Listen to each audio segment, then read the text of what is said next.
Welcoming to the Managing Your Moods workshop.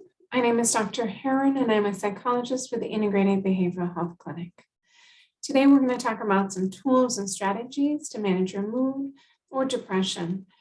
Grab a piece of paper and something to write with if you'd like to participate in some of our exercises later on. Mood or emotions are a normal part of being human. They include everything from happiness, sadness, anger, feeling embarrassed or nervous, frustrated, sad, hurt, surprised, and all the other ones you can see on the screen here. But depression is different than feeling sad. On the outside, when someone looks at someone who is depressed, they may see someone who's persistently sad.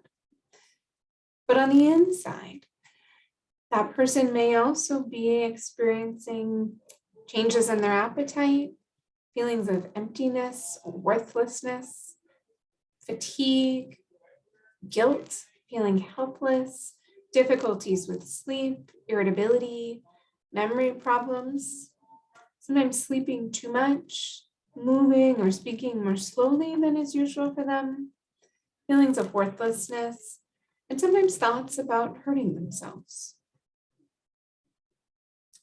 Another very common symptom of depression, which others don't see from the outside, is this feeling of lack of interest or motivation to do activities we usually enjoy.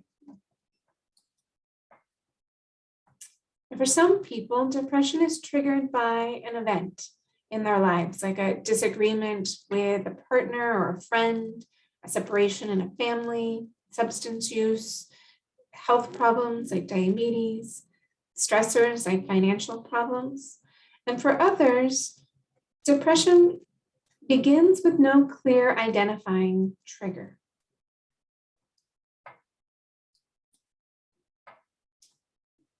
When we're feeling more depressed, we know that this has an impact on what we think and what we do.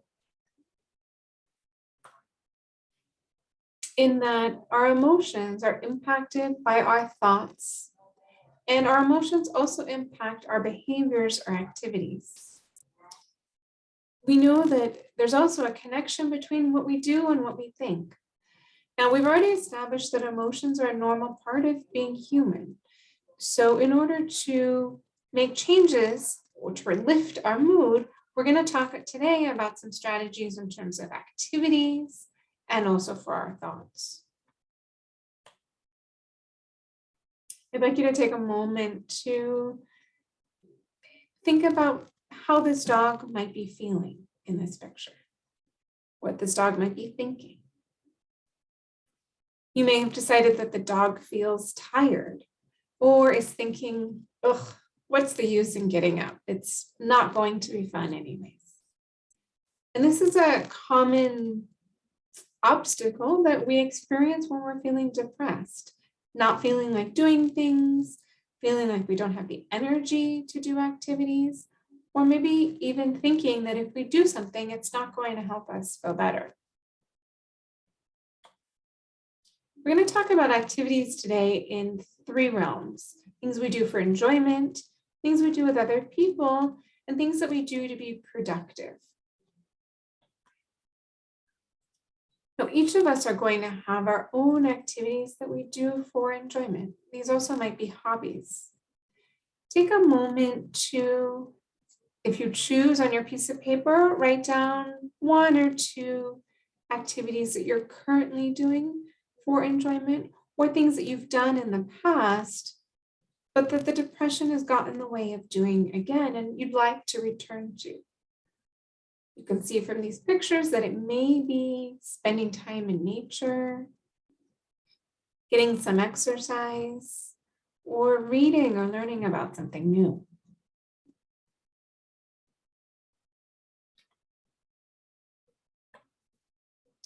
Now, there's also the activities that we do to be productive. We might also call these kind of practical activities.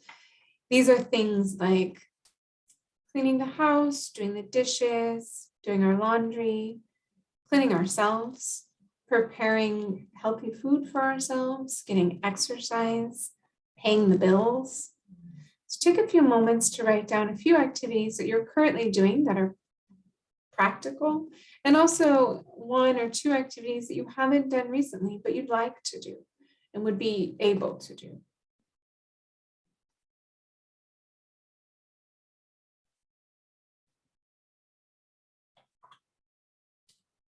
Now, I know that social activities have changed recently with the COVID pandemic, but I'd like you to think about some activities that you do with other people, maybe maintaining your social distancing or around other people, but doesn't include that social interaction piece. Some things I've heard recently are taking a walk in the park where there's other people, calling a friend or a loved one on the phone or via video chat, sending a text message, or participating in maybe a social gathering like attending a church service online, for example. Once again, take a few moments to think about and write down, if you choose, a few social activities you're doing. And if there's 1 or 2 that you'd like to return to doing, and you could feasibly be able to do so.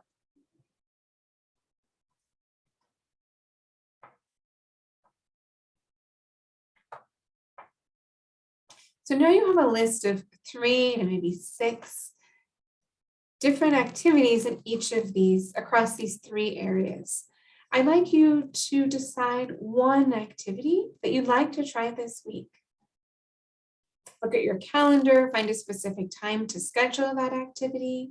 Maybe give yourself a reminder on your phone or on the calendar.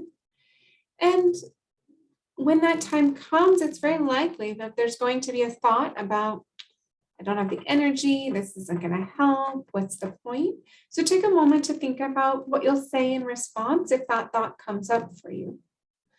One thing that can be helpful is to think about how this activity that you're scheduling to do will fit with something that's important to you.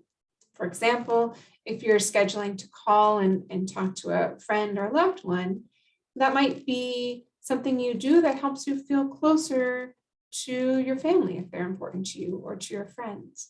So sometimes reminding ourselves of what's important to us and how that activity helps us, that can help us overcome a little bit of that lack of interest or motivation to go ahead and do that activity. We're now going to switch gears and talk about some tools and strategies for our thoughts. If you remember back, we talked about there are things we can do activity-wise to lift our mood, and then there's also things we can do in terms of our thoughts. I'd like you to take a moment to look at these 2 different pictures and help me answer these questions. So in these pictures, we see a person standing in the rain. They have a thought, and in the first line of pictures, as a result of that thought, the person frowns and puts the newspaper or the book over their head. What is something they may have thought which contributed to them frowning and putting that newspaper or book over their heads? You may have decided that that person thought, oh no, it's raining, I'm going to get wet, what if I get sick? And as a result, they're feeling a bit sad or worried, and they're holding the book over their heads to keep themselves dry. Now, in the second line of pictures, we see the same situation, a person in the rain. They have a thought, and as a result of this thought, they have a smile on their face and they're skipping or dancing in the rain. Once again, I'd like you to think about what this person might have thought, which contributed to their having a smile on their face and skipping or dancing in the rain. You may have come up with that this person thought, oh, I love the rain. It's really good for our environment. It reminds me of when I was a kid and I used to stomp in the puddles. And as a result of this thought, this person has a smile on their face and they're dancing or skipping or maybe even stomping in the puddles. I like this example because it shows us that in the same situation, the only thing that is different is this person's thought. In the top pictures, the person's thought contributed to their feeling worried or sad and holding the book over their head. Whereas in the second row of pictures, the thought contributed to their smiling, maybe feeling a little bit joyful or nostalgic, and dancing or skipping in the rain. The first step to using our thoughts to lift our mood is catching them, to noticing our thoughts. And when we notice them, we want to be able to ask ourselves, is this thought helpful or unhelpful or harmful? Now, often we make the mistake that a helpful thought is a positive thought, and an unhelpful thought or a harmful thought is a negative thought. This is a good place to start, but it's not often the most accurate place way to examine our thoughts. Instead, I'd like you to think about a helpful thought being a thought that is 100% true or accurate. It is also a thought that is 100% complete or balanced, meaning it is including all of the facts and all of the different perspectives. Now, based on this definition, a harmful or unhelpful thought would be the opposite. It would be a thought which is not 100% true, doesn't include all the facts, and doesn't include all the perspectives. So once we've caught our thought, we've examined it, we've determined whether it's helpful or if it's harmful. If it's helpful, we're going to keep that one in our pocket. It's something we can remind ourselves of. If it's unhelpful, we're going to hang on to that one, maybe also write it down and move on to step 3. Step 3 is to change it. There are a few ways that we can change our thoughts. We can trade out an unhelpful thought for a helpful thought. So in this example, we see the thought, I can't do it. We know that this isn't 100% accurate and that it's not 100% balanced because it's just focusing on this extreme, not being able to do something, and isn't reminding us of maybe other opportunities or times in the past where we have been able to do it. Now, one way we could change the thought would be to say, I can do it. Another way to change the thought would be to go to this step of examining our thought for accuracy, completeness, and being balanced. And based on the evidence that we come up with there, we would then want to add that in to our thought. So in this example, we see a situation where a person had a fight with their partner. They're feeling sad and angry. They think, my partner always gets his or her way. When examining the evidence for that thought, they recognize that there are times when they also got what they needed. So this thought may not be 100% complete or accurate. So they decide that that's an important piece they want to add into the thought. So they change the thought from my partner always gets his or her way to we won't always agree. My partner will sometimes get his or her way, and other times I will get what I want to.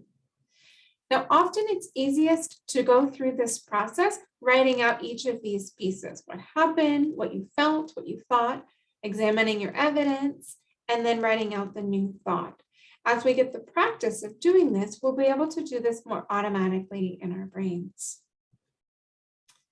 I hope you've walked away with 1 or 2 strategies, maybe an activity you plan on doing this week, and a thought about how you might catch your thoughts, decide if they're helpful or unhelpful, and if you'd like to go from there to change them.